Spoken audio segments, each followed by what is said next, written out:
اور یہ روزہ طبی لحاظ سے بھی بہت بہتر ہے، جسم کو بہت اس کی حاجت ہے کہ بھوک پیاس جب بندہ برداشت کرتا ہے تو اس کا جسم تندرست ہوتا ہے۔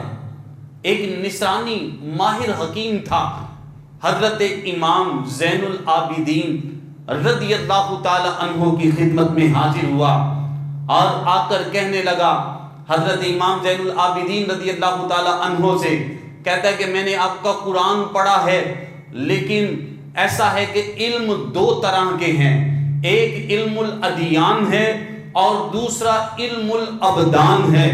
تو میں نے قرآن میں دیکھا ہے کہ علم الادیان تو موجود ہے، لیکن آپ کے قرآن میں مجھے علم الابدان نظر نہیں آیا، طبی معلومات مجھے نظر نہیں آئی۔ تو طب کا علم آپ کے قرآن میں موجود نہیں ہے۔ جب اس نصرانی حکیم نے یہ اعتراض کیا، حضرت امام زین العابدین رضی اللہ تعالی عنہ آپ فرمانے لگے کہ پورا قرآن تو پورا قرآن ہے، اور ایک پارا تو وہ پورا پارا ہے، رکوع تو رکوع ہے، اور آیت بھی اپنی جگہ ہے، لیکن میں تمہیں قرآن پاک کی آیت کا ایک جز بتاتا ہوں کہ جس کے اندر اللہ کریم نے پورا علم طب بیان فرما دیا ہے۔ آپ نے پھر یہ آیت پڑھی، کلو واشربوا ولا تسرفوا، کھاؤ پیو اور اسراف نہ کرو، کھاؤ جتنی بھوک ہے بھوک سے کم کھا لو، اور بنا بھوک کے مت کھاؤ۔ حدیث میں بھی یہی ارشاد فرمایا گیا، فرمایا کہ بغیر بھوک کے کھانے سے دل سخت ہو جانے کا اندیشہ ہے۔ بھوک لگی ہے پھر کھاؤ، اور کھانا بھی ہے تو اتنا زیادہ نہ کھا لو کہ بعد میں تم تنگ ہوتے پھرو، اور اسراف نہ کرو، کھاؤ پیو لیکن بھوک سے کم کھاؤ، صحت یاب رہو گے۔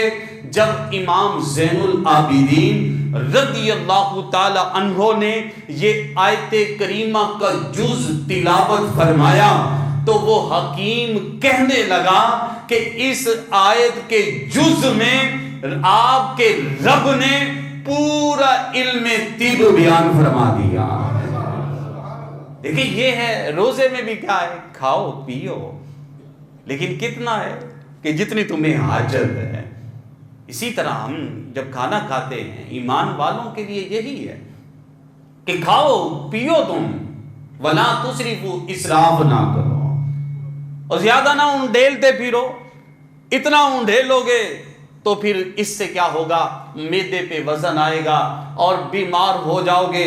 ایک بادشاہ نے سرکار علیہ الصلوۃ والسلام کے زمانے میں اپنا ایک حکیم بھیج دیا، کہا کہ جاؤ جا کے مسلمانوں کی خدمت کرو، اور یہ ماہر حکیم سرکار علیہ الصلوۃ والسلام کی بارگاہ میں حاضر ہوا اور بڑا طویل عرصہ سرکار کی خدمت میں رہا، اور طویل عرصے تک کوئی صحابی بیماری نہ ہوئے، کوئی بیماری نہ ہوئے۔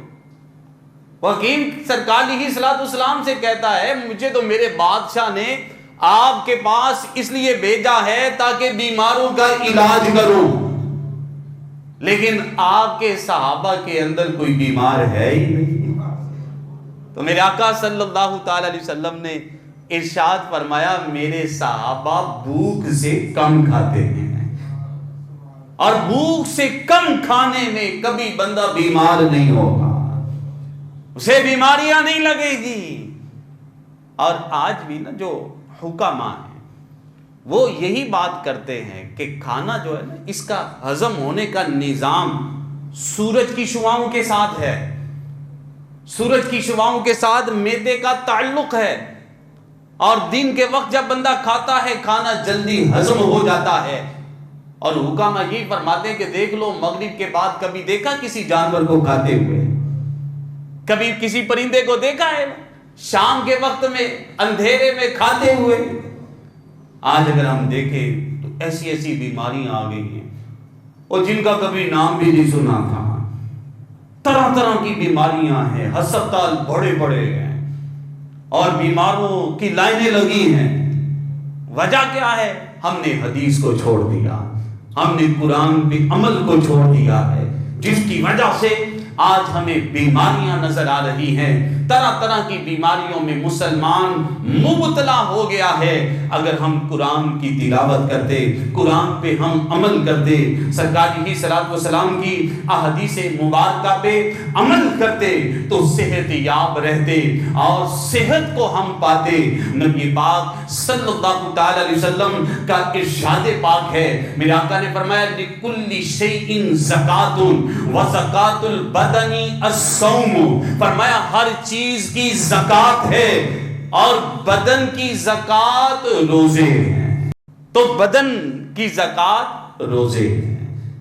اب جو روزہ نہیں رکھ رہا تو وہ اپنے بدن کی زکات نہیں وہ نکال رہا، اب پھر وہ پریشان ہوتا پھرے گا، پھر بیماریوں میں مبتلا ہو جائے گا اور نہ جانے کیسی کیسی بیماریاں، کینسر، اور اب اگر ہم دیکھیں تو ہمارے معاشرے میں شوگر بہت عام ہو چکا ہے، بلڈ پریشر یہ بہت عام ہو چکا ہے۔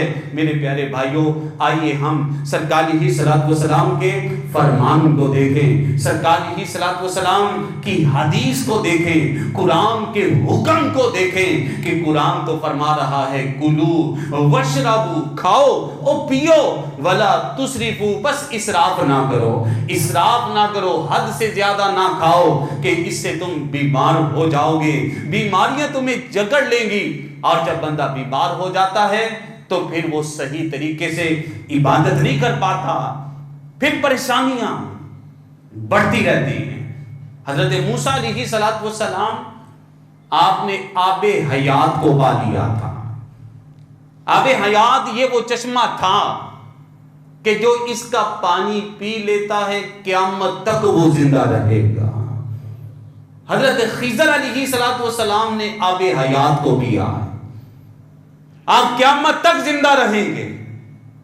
اللہ کے نبی حضرت موسیٰ علیہ السلام آپ نے بھی سفر کیا اور اس مقام پہ پہنچے جہاں پہ آب حیات کا چشمہ تھا، اور اس کے قریب ایک بندہ لیٹا تھا، بیمار تھا، تو غیب سے آواز آئی، اے موسیٰ، آب حیات کا چشمہ پینے سے زندگی کی گارنٹی ہے، لیکن موسیٰ صحت کی کوئی گارنٹی نہیں، زندگی مل جائے گی لیکن صحت کی کوئی گارنٹی نہیں ہے۔ تو پیارے بھائیوں، اپنی صحت کو درست رکھنا کہ بندہ تندرست رہے، چونکہ تندرست ہوگا تو عبادت اچھے طریقے سے کر سکے گا۔ اس لیے نیتیں بیان کرتے ہوئے علماء نے لکھا ہے کہ جب بندہ کھانا کھائے تو یہ نیت کرے کہ کھانا میں اس لیے کھا رہا ہوں کہ عبادت پر مجھے قوت حاصل ہو جائے، عبادت پر قوت حاصل کرنے کے لیے کھانا کھا رہا ہوں۔